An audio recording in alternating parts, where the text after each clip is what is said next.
আমরা এখন নিকলির হাওরে আমাদের এই যে গাছে কিছু ডিস্কো বান্দর উঠছে।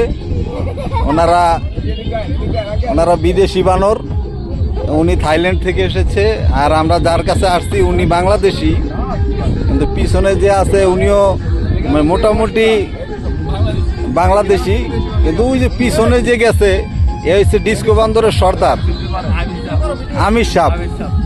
উনি হচ্ছে এই আমাদের দিক নির্দেশনাকারী, আসলে এটা ভলেন্টিয়ার বলেন। আর আরে ভাই দেখা যায় এটা বিদেশি মোবাইল, ওই যে দেখেন কি করতেছে। ওনারা মনে হচ্ছে যে এটা নিজের বাড়ি, এটা নিজের বাড়ি মনে করে ওনারা গাছে উঠতেছে। এটা চিড়িয়াখানায় আসছে। এই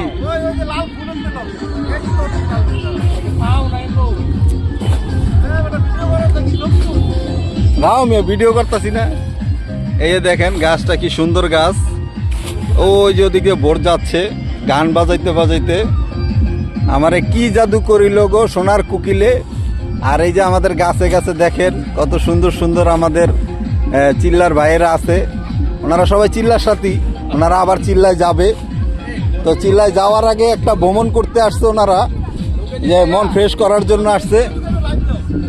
এখন লাইভ দেওয়ার সময় নেই মামা, এটারে তুমি লাইভে দিয়ে দিও, আবার ফেসবুকে ঢুকাইবা তুমি আমারে এত সুন্দর সিনারিগুলা।